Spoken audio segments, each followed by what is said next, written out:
Alam niyo po mga kababayan, buhay na naman po yung pag-asa na matutuloy ang BSKE sa December 1, 2025. Alam niyo po ba kung bakit? Hanggang sa ngayon ay wala pa din pong linaw. Hindi pa rin po na itatransfer o na itatransmit yung hard copy ng enroll bill, yung ipinasa ng Kongreso at Senado, SB number 2816, yung panukalang batas nga sa term setting bill.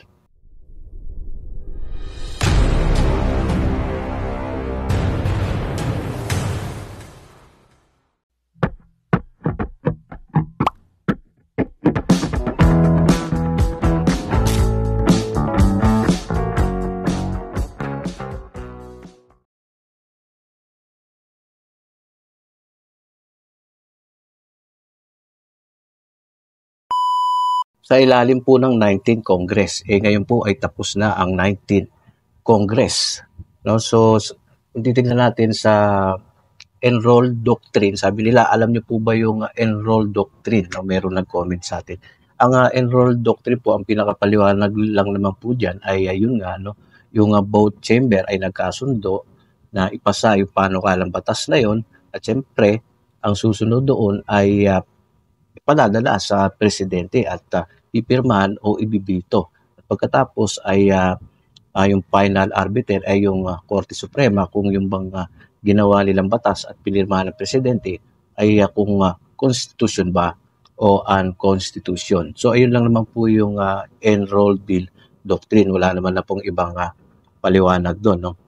Ngayon po kasi meron na po kasi existing law. Bakit pa kailangan gumawa ng panukalang batas o bagong batas niya kung meron naman ng AC ruling yung Korte Suprema na ang tamang schedule ay at year 2022 to 2025 at nagkaroon ng BSKE noong 2023 na yun nga na tinuring na unconstitutional, pero ito po pa rin po ay natuloy, no? Pinayagang mag-proceed ng SC yung 2023 na yan, kaya lang nasunod pa rin yung andun pa rin yung ruling nila, no? Kasi 23, 24, 25, kaya lang naging 2 years. Ang nagiging problema po kasi natin dito ay hindi naayon sa konstitusyon yung pag-upo nilang 2 years ng mga incumbent or yung mga bagong halal. No? Kaya ngayon, pinus ito ng Kongreso at Senado para nga daw ayusin. Kaya nga, tinawag nilang itong term setting bill. Kaya ngayon, ang nangyayari, labanan ito ng mga gumagawa ng batas at yung mga naipasang batas na, yung nasa ruling na. No? Sino ba ang mananaig dito? Tingnan natin yung sitwasyon ngayon. Bakit wala pa rin po enrolled bill? So, wala nga naman pipirma ng presidente. Wala rin naman siyang ibibito. Kung ito man ay na-delay, mga kababayan, sabihin natin delay, okay. Baka sa susunod na linggo, dumating na yung enrolled bill na yan. No? At once na matanggap yan ng presidente, sigurado tayo na magdidesisyon na yan siya. No? Sabi nga, malaki yung pag-asa na talagang matutuloy na yung December 1, 2025. Bakit? Kamo, no? Kung ito po ay ibibito na lang na presidente. Diba? Kasi andyan na yung batas, ginawa na nila. Wala nang, kumbaga, no choice ako. Halimbawa, ako yung presidente, no choice ako, kailangan ko itong desisyonan. Sa ganun, matapos na o matuldo ka na kung saan nakahantong itong BSKE. Ngayon, ang chance siyempre ay pag binito nga yan. Tapos, ibig sabihin, ulinawin mo natin, kapag binito, disapprove, saan babalik? Diba, tapos na po yung 19th Congress. Tapos na ang 19th Congress. Wala pong mag-override. Hindi po pwedeng mag-override yung future Congress. So, ang mangyayari po nito ay ika nga ay magsisimulang ulit. Kumbaga, back to zero kung tutuloy o tatawid ito sa 20th Congress. So, ayun. Kaya nasabing malaki po ang chance na talagang matutuloy ang December 1, 2025. Kasi po kung titingnan natin palapit na ng palapit ang December 1, 'di ba? Kumbaga nauubos na yung oras Kumbaga dapat na nga lang talagang ituloy. Paano pa maghahanda yung COMELEC nito nagbago sila ng schedule, ginawa nilang August 1 to 10. Ito nga kumbaga sabi nila kung ituloy na yan, hindi nakapag-prepare tayo. Meron tayong nagawang nakapagparehistro tayo ng mga bagong botante, no? 15 to 17 years old na ito yung mga boboto nga sa sanggunian ng kabataan.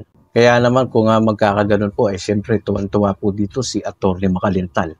Hindi niya na po kailangang magpetisyon sa Korte Suprema sapagkat naimbito na. Di po ba? At siyempre yung mga umaasa din na ituloy ang BSKE itong sa December 1, 2025. Ngayon naman, paano naman nga kung halimbawa natanggap na itong enroll bill, no, na delay lang. Sabi ko nga, buhay itong December 1 kung ibibito. No? Kung ibibito po. Meron pa kasing isang option No? Ito po yung option na pirma. Ayun po yung. Siyempre, pag pinirmahan yan, approve na po yan. Yun lang ang magiging kalaban ng December 1, 2025. O yung mga gustong matuloy sa November 2, no? Ang kailangan lang talaga ay malinaw na pipirmahan ito. Ang tanong kailan, wala pa rin nga. So meron nga mga nagko-comment dyan na natural death na yun ng panukalang batas. Kumbaga namatay na yung batas na yun. Hindi naman natin pwedeng sabihin na natural death ng batas na yun. Kasi po kung titignan nga natin yung legislative measure o legislative process ay ano yan talagang ganap yan. Ginawa yan, diba, nag-session, nag-adjourn, nagkasundo, bumuo ng body, bumuo ng committee, bicameral, diba? Magastos po yan, yung panahon at oras. Kaya hindi po pwedeng pagkatapos madesisyonan, pagkatapos maipasa, ay wala lang. Hindi po pwedeng ganon. Kaya dapat meron pong sa dulo, kasi once na naipasa na yan, ay meron magdidesisyon kung ano. Hindi po pwedeng sabihin na nawala na yung batas, nawala yung papel, hindi dumating nawala. Hindi po pwedeng ganon. Dapat meron pong kahihinatnan. Sabi nga nila, pag naipasa yan, siyempre may pirmado ng Senate President yan. At yun na nga, Senate President. At kung sino pa man kailangan pumirma dyan. At pagkatapos nun, transmittal na yun. At doon na nga, didesisyonan. Hindi po pwedeng para lang nawala. Kasi kung magkakaganon, parang panlilin lang yun. Pag sinabi lang nawala. Nawala, hindi namin na-transmit. Hindi kalokohan yun. Sasabihin din ng plasyo, wala kami natanggap. Saan napunta yung inyong paggawa ng batas, yung legislative process ninyo? Di ba malinaw na mali yun? At ito pa, no? Kung halimbawa, magkakaroon ng conflict yan, no? Halimbawa, sinabi ng nasa Senado kasi yun yung BICAM. Siyempre nandun yung yung pinaka-ratified bill, no? Halimbawa, sinabi nila, pinadala namin, na-delay lang, pero napadala namin yung kopya ng batas. Tapos, sasabihin ng palasyo, wala kami natanggap. O paano yun? Di ba parang magkakaroon sila ng problema yan, magkakasuhan yan. Pinadala namin, saan napunta yun? Siyempre, pag pinadala yun, meron pong naka-assign na tao dyan kung sino magpe-present. No? Kanya-kanya kasing trabaho yan senador, naipasa.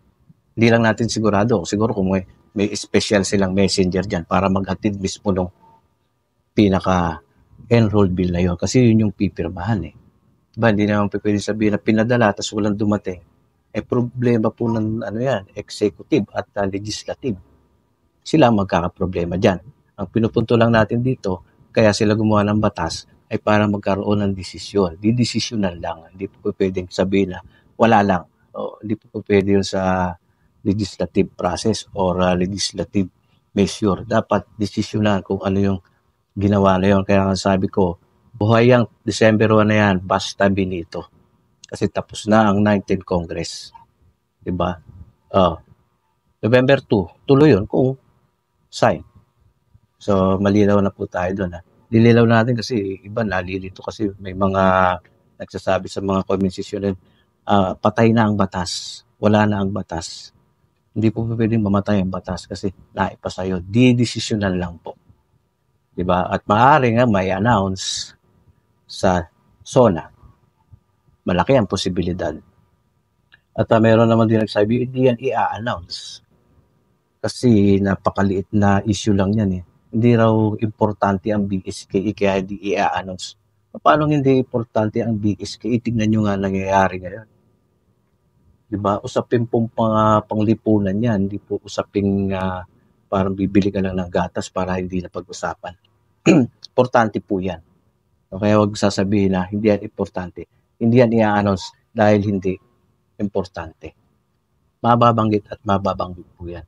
Sigurado yan. No? So, ayan po yung ating update ngayon. Diba? Subscribe at yung opinion nyo rito habang ating inaantay ang mangyayari dito sa BSK. Hanggang dito na lang. God bless.